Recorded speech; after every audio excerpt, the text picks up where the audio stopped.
নমস্কার বন্ধুরা, আজ আমাদের কাশ্মীর ভ্রমণের শেষ দিন।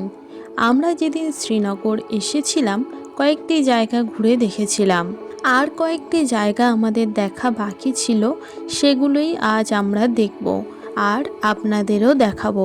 এবং কম খরচায় কিভাবে কাশ্মীর থেকে কলকাতা পৌঁছাবেন সেটাও জানতে পারবেন এই ভিডিওতে। চলুন তবে আজকের ভিডিও শুরু করা যাক।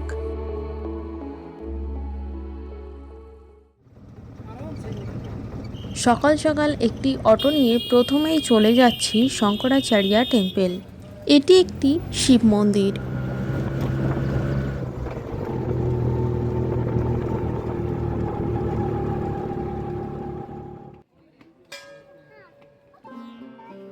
অটো যেখানে আপনাদের নামিয়ে দেবে সেখান থেকে কিছুটা সিঁড়ি রয়েছে মন্দিরে যাওয়ার জন্য।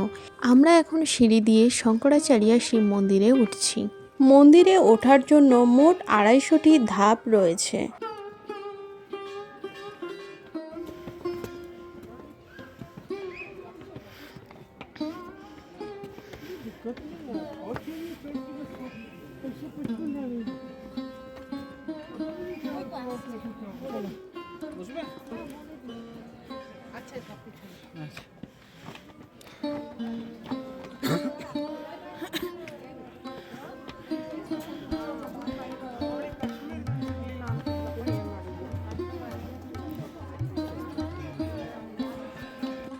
এই মন্দিরের উপর থেকে শ্রীনগর শহরের এবং ডাল লেকের মনোরম দৃশ্য দেখতে পাবেন।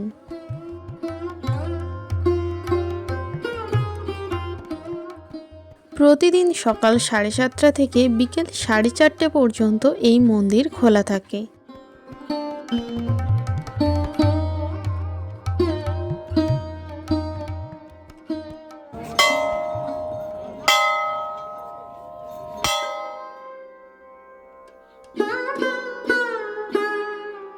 আমরা যে সময় এসেছি সেই সময় মন্দিরটা একটু ভিড় আছে, যেহেতু সকালবেলা অনেক লাইনও পড়ে গেছে।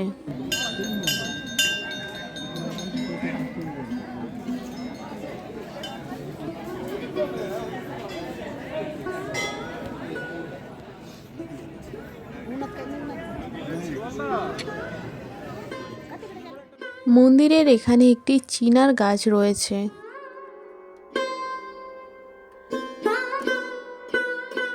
সেপ্টেম্বর মাসে এই চিনার গাছের পাতা পুরো হলুদ হয়ে যায়, তখন এগুলো দেখতে আরো সুন্দর লাগে।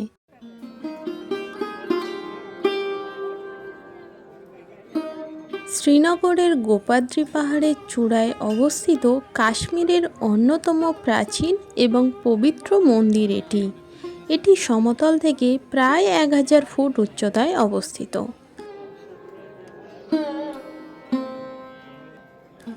কোনো তথ্য মতে এই মন্দিরের ভিত্তি খ্রিস্টপূর্ব 200 অব্দের কাছাকাছি সময়ের।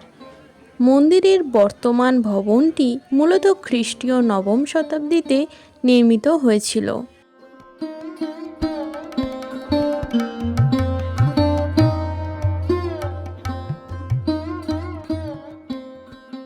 মন্দিরের ভিতরে কোনো ফটো ভিডিও অ্যালাউ নয়।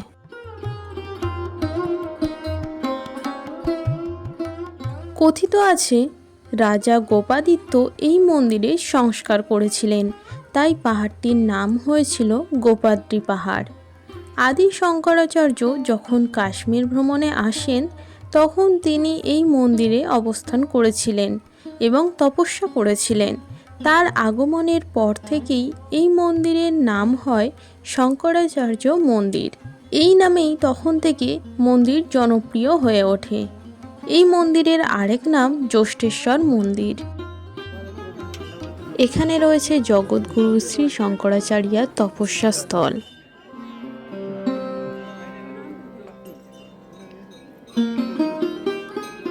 এই তপস্যা স্থলের মধ্যে আপনারা ঢুকতে পারবেন।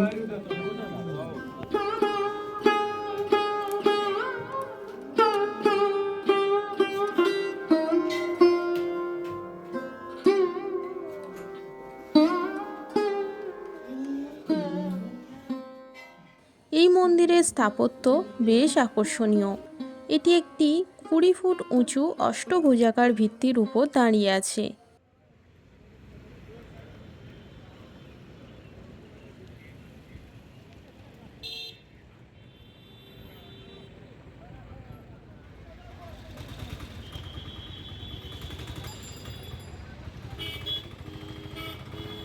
শঙ্করাচার্য টেম্পল দেখে আমরা ফিরে এসেছিলাম ডাল লেকের কাছে।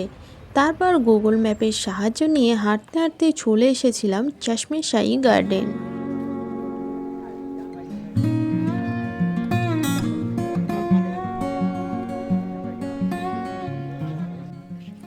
এই বাগানটি 3টি স্তরে বিভক্ত।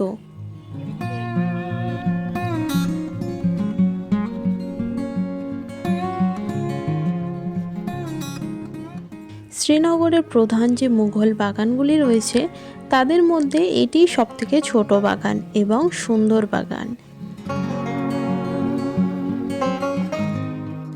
মার্চ থেকে অক্টোবর মাস পর্যন্ত এই বাগানটি ভ্রমণের সবচেয়ে উপযুক্ত সময়।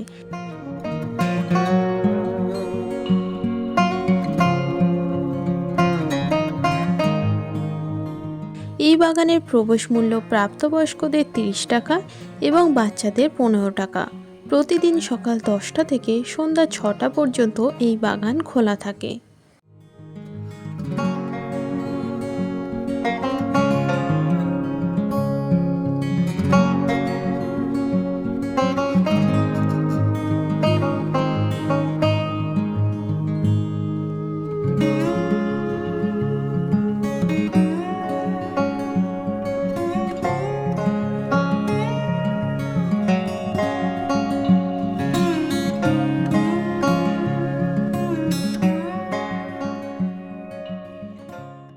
এই বাগানের মূল আকর্ষণ হলো একটি প্রাকৃতিক ঝর্ণা, যার জল অত্যন্ত শীতল এবং ঔষধি গুণসম্পন্ন বলে বিশ্বাস করা হয়।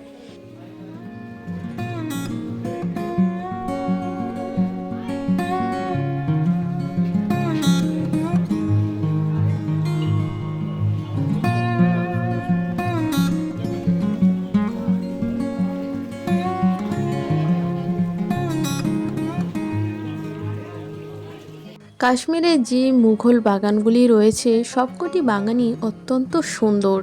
প্রত্যেকটি বাগানেরই চারিদিকে রয়েছে পাহাড়ে ঘেরা।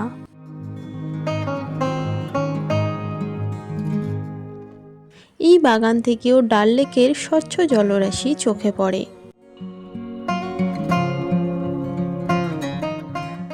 আমরা যেহেতু কাশ্মীরে এসেছি এপ্রিল মাসে, তাই এই সময়টা প্রত্যেকটা বাগানে ফুলে ভরে আছে।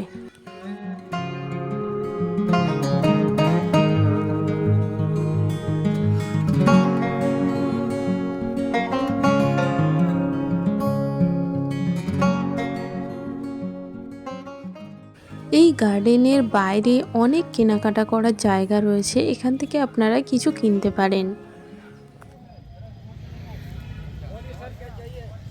ये ट्यूलिप का ट्यूलिप हमारा इलाका में रहेगा। कहाँ पे? कोलकाता में कोलकाता। गर्मी है बहुत।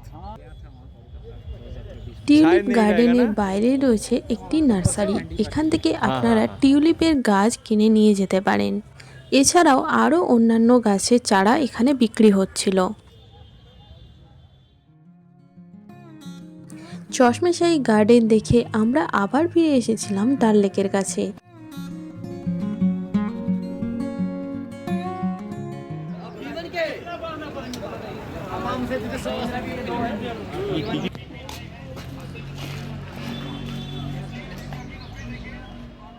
এখানে রয়েছে ফ্লোটিং পোস্ট অফিস, বিশ্বের একমাত্র ভাসমান ডাকঘর যেটি এখানে রয়েছে। আমরা এখান থেকে খেয়ে নিয়েছিলাম কাওয়া চা। তারপর আমরা চলে এসেছিলাম জিরো ব্রিজ।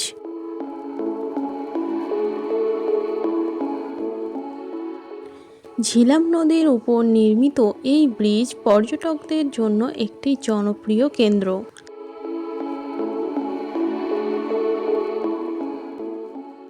এখান থেকে ঝিলাম নদীর সুন্দর দৃশ্য উপভোগ করা যায়।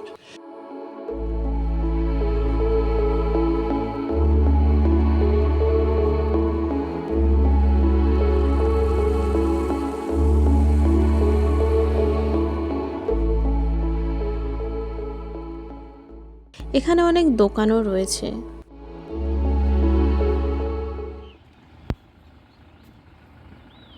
সব ভালো জিনিসেরই একটা শেষ থাকে। আজ আমাদের কাশ্মীর থেকে ফিরে যাওয়ার দিন।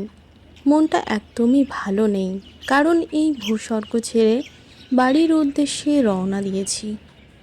কাশ্মীরের এই পাহাড়, ডাল লেকের শান্ত জল, সব কিছুকে খুব মিস করব। আমরা এখন শ্রীনগর রেলওয়ে স্টেশনে চলে এসেছি।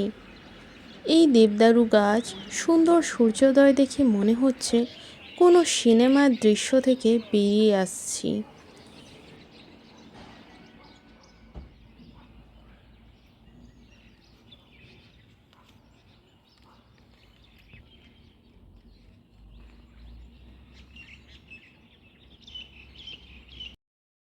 আপনাদের জন্য এখানে ট্রেনের টাইমিংয়ের চার্ট এবং ফেয়ার চার্টের লিস্টটি দিয়ে দিলাম। আমরা প্রথম ট্রেনটি ধরব বলে অনেক তাড়াতাড়ি চলে এসেছি। এখন স্টেশনে বেশি লোকজন নেই, ফাঁকা স্টেশন।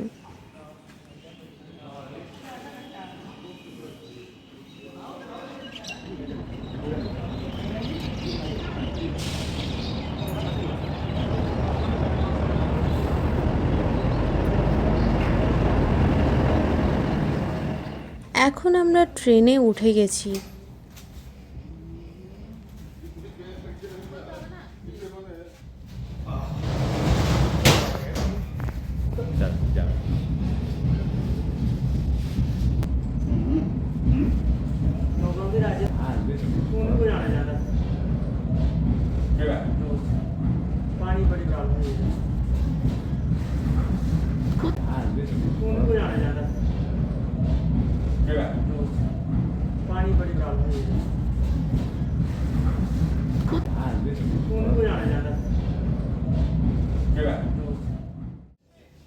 ট্রেন একটা স্টেশনে দাঁড়িয়েছে, আর দূরে পাহাড়টা দেখুন একবার, খুব সুন্দর লাগছে দেখতে। যেহেতু সকালবেলা রোদ পড়ে চারিদিকটা ঝলমল করছে।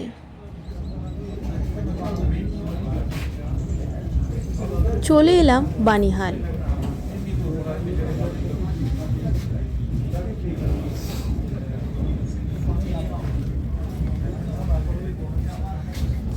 আমরা এখন চলে এসেছি বানিহাল। কাশ্মীর যাওয়ার সময় আমরা বাসে করে গিয়েছিলাম, কিন্তু ফেরার সময় শেয়ার গাড়িতে করে ফিরছি। রাস্তায় প্রচুর জ্যাম ছিল।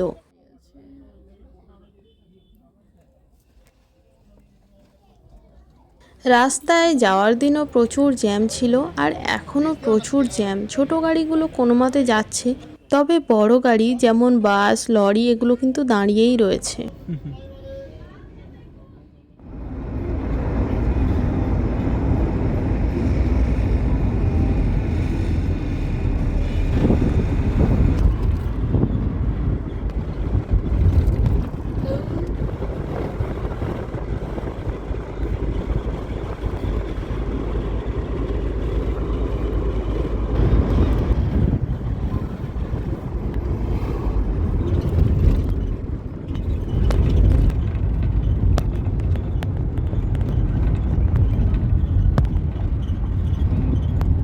হ্যাঁ,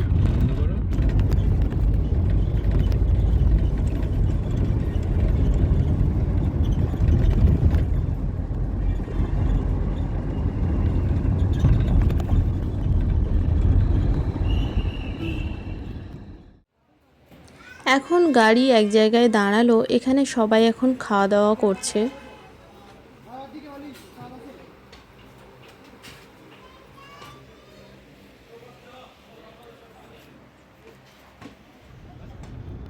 আমরা বানিহাল থেকে যাচ্ছি উধমপুর রেলওয়ে স্টেশন। আপনারা জম্মু বা কাটরা পৌঁছে যেতে পারেন, ওখান থেকে ট্রেনে কলকাতা। আমরা উধমপুর থেকে যাব কাটরা, ওখান থেকে পৌঁছাবো কলকাতা।